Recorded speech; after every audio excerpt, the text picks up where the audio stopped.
Hello everyone, we are from Team 3 and my name is Li Hui. Before we get started, we would like to give you a little background of what we are sharing today. We are to discuss whether this statement is true. Labor law in Singapore is not sufficient to protect the interests of all workers. And we will be sharing our views together with supporting examples. So in today's context, we will be sharing the Singapore Labor Law and Labor Related Act, and as well as examples to support our argument and our thought to the statement. Next, please. Employment law in Singapore can be described as employer-friendly, and the relationship between the employers and employees is regulated largely by the contract of employment between them. The Employment Act was designed by the government in the first year after independence to support economic development. Employees are receiving more benefits and protections as Singapore economy and workforce grows. So in this policy, it actually divides into two different categories: employees who are covered by Employment Act and Non-Employment Act. It is the primary act regulating the employment relationship. It covers everyone regardless of nationality who is under a contract of service with an employer, except for managerial executive position who are earning more than 4,500 per month, 4,500 on a monthly basis, and any seaman, domestic work, or person employed by a state board. Next, please.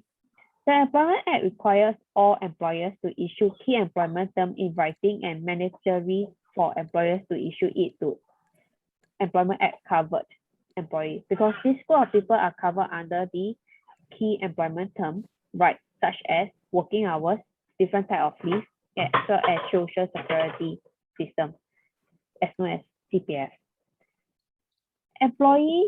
EA employees are also protected on business or asset transfer.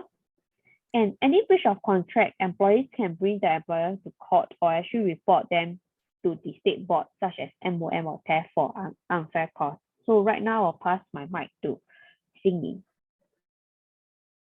Thank you, Li Hui. Good evening, everyone. I'm Cindy, and I'll be presenting the following three labor-related legislations.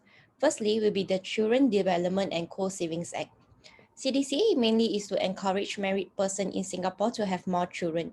The purpose of this act is not only to facilitate the provision of cash grants, but also enable financial provision to be made for children of parents who have divorced, a judicial separation, or for matters connected therewith. In order to qualify for the paid maternity leave, the child must be a Singaporean citizen and the employee must have worked for at least 90 days in the 12 months before the child's date of birth. Next, please. Taking an example to comply with CDCA, a British alcoholic beverage firm in Singapore, the employees are now getting only 16 weeks of maternity leaves and 2 weeks of paternity leaves as per Ministry of Manpower requirements. However, from 1st July onwards, both male and female staff will be able to take 26 weeks off when they become new parents. With such policies, it could ensure that working parents and children benefits from family-friendly at workplace and support married person having children and raising a family. Next, the Retirement Age Act. This act is to provide for a minimum retirement age for employees as well as a safeguard against the employers. In accordance with the Retirement and Re-employment Act, the retirement age is 62 years. Therefore, no employer shall dismiss on the ground of age any employee who is below 60 years or prescribe the retirement age. With addition, if the employee feel that they have been wrongfully dismissed due to their age, they may appeal by writing to Ministry of Manpower within the 1 month of the dismissal. Followed by the Central Provident Fund Act. CPF is a mandatory social security savings scheme founded by contribution from employer and employees. It is a key pillar of Singapore social security systems, aims providing social security such as housing and healthcare needs, as well as retirement benefits. Singapore citizen or Singapore PR are only able to withdraw the CPF savings from 55 years onwards, and only 65 years can receive the money payouts from the savings. The objective of the CPF Act is to build a strong foundation and ensure a better quality of life for the communities. Next, I will pass on to Benny. Thank you. Benny, please. Thank you, Singy. Good evening, everyone. My name is Benny. So today I'll be talking about the two important legislation, which I think was formed mainly to protect the interests of all employees in Singapore. So I'll be presenting about the Workplace Safety and Health Act first. So what is WSH Act all about? I would say its core objective is to minimize and eliminate safety and health risk and hazard at workplaces.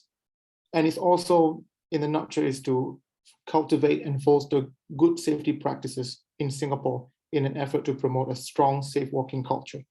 So what it covered, this act basically covers all workplaces in Singapore with effect from 1st September of 2011. With that being said, previously there was certain workplaces were not covered. There was a few exemptions.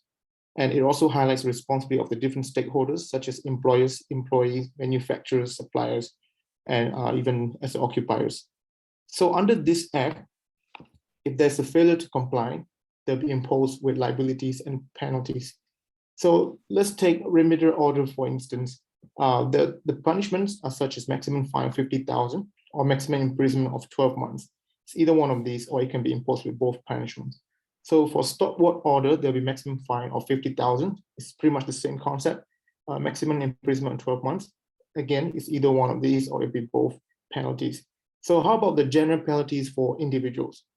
$200 fine for first offender, and there'll be double of fine, $400,000 for repeat offenders, or can face up to imprisonment of 2 years. And for corporate bodies, will be $200,000 fine for first conviction and $1 million for repeat offender. So let's look at the examples that we have here.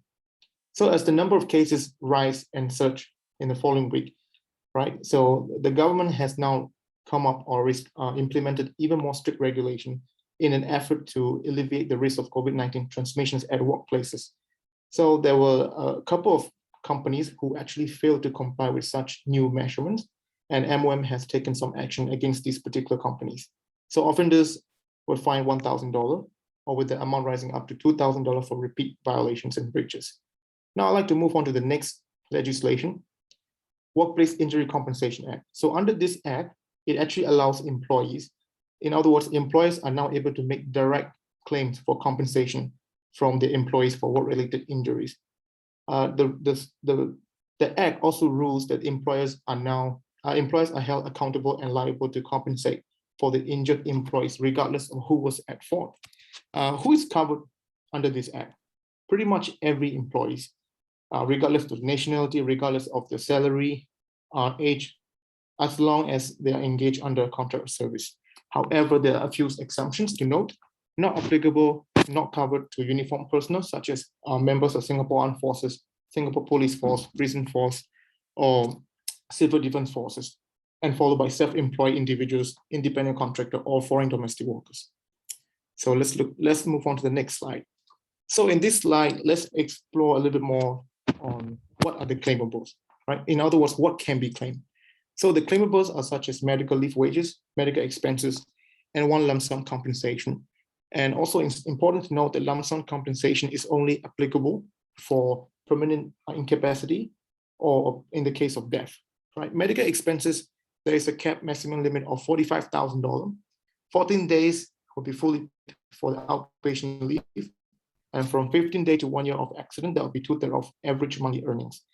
Same goes for the hospitalization leave. 50 days are fully covered. 60 days will be fully covered, and 61st day to 1 year of accident will be 2/3 of AME, which is average monthly earnings. Now, I would like to share with you a couple of examples that I have here. So we have two. Let's look at the first one. These two employers, they were charged because they did an offense. They failed to comply with the regulations such that they did not buy the mandatory work injury compensation insurance for the employees. And the second instance here, due to the nature of this COVID-19, companies were instructed to practice work from home arrangements. And so even while you're working at home, employees are pretty much still protected. In other words, employers will be still liable to compensate for the injuries. So on that note, I've come to the end of my part of presentation. I'd like to call upon the next speaker, Julius, please. Thanks, Benny. Yep, so good evening, everyone. I'm Julius here. So today I'll be sharing with you the Employment of Foreign Manpower Act. So as we all know from its name itself, this act actually governs and safeguards the well-being of all foreign workers in the course of their employment. actually also sets the responsibility and obligations of employer pertaining to application, cancellation, repatriation, medical insurance, and also the levy. So some common type of the work passes would be the EP, S-Pass, work permits. And who does this actually covers? Actually, it is valid for all work pass holder issued by MOM. So some of the example of this EMFA. So for the first example, a company director was actually accused of taking money from foreign workers who were hoping to work for his firm, illegally employing foreign workers without valid work passes, failing to pay salary to employees, and also making false declarations of salary when applying for work passes. So failure to do so for all this false declaration is actually liable to a fine of up to 20,000 or a jail term of 2 years. So for employers who actually employ foreign worker without valid work passes can also be fined 5,000 to 30,000 or jail term of up to a year. So for the second example, it is actually pertaining to the foreign workers' addresses. In accordance with the Act, employer must actually ensure that the migrant worker actually live in proper housing and they are to provide the worker's residential address to MOM within 5 days.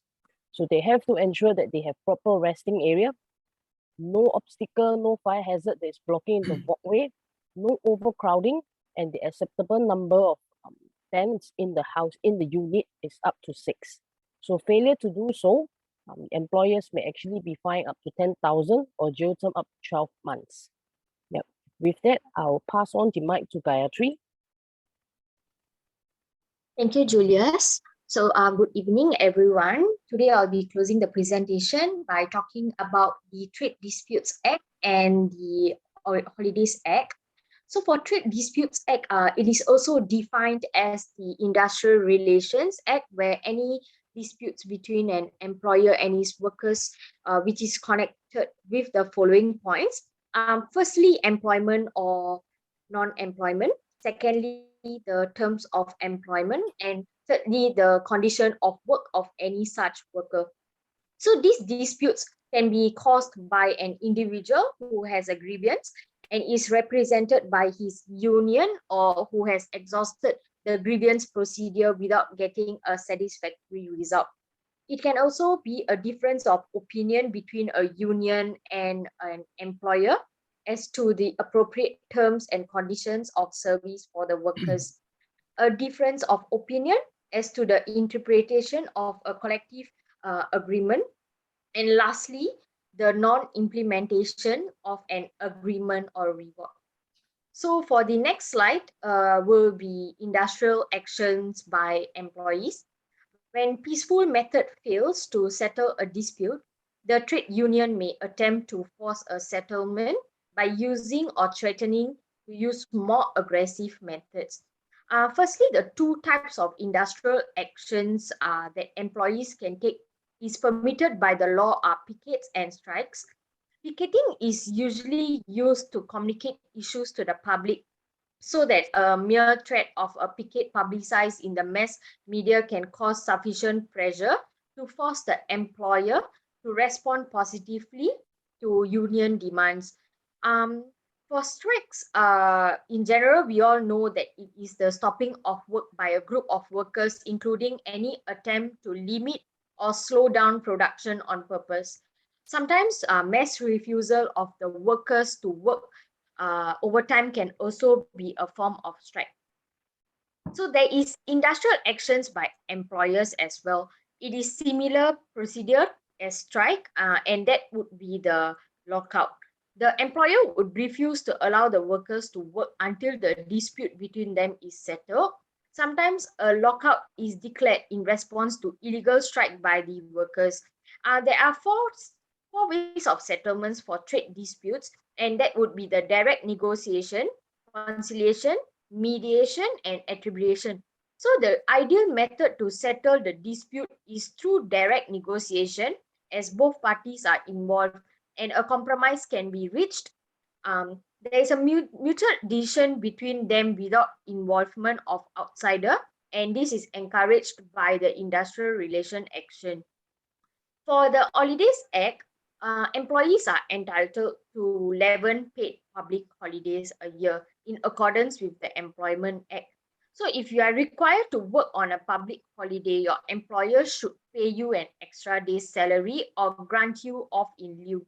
Considering Singapore's multicultural diversity, public holidays are designed to accommodate many different ethnic communities. These include New Year Day, Chinese New Year, Good Friday, Vesak Day, Hari Raya, Deepavali, or Christmas Day, and so on. The statutory requirement for employees earning less than 2.6 a month, the following minimum rules are mandated under the Employment Act. The employee is entitled to be paid for the holidays, although the specific dates may be substituted by any other day if this is mutually agreed by the employer and employee. In the event there is a public holiday that falls on a Sunday or the rest day, the following Monday shall be considered the paid holiday. For example, this year, Labor Day falls on a Sunday. Therefore, your public holiday will be on 2nd May. Additionally, if the public holiday falls on a day when the employee is not contractually required to work, he or she shall be compensated either with an extra day's pay or by an extra days off as a substitute.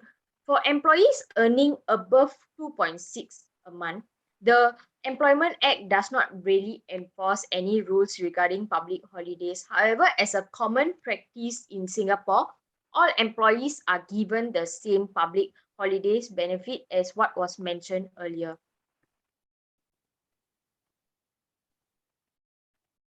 Therefore, in conclusion, we disagree with the statement given, and we conclude from the findings that we found that labor law is sufficient to protect the interests of all workers in Singapore. Thank you.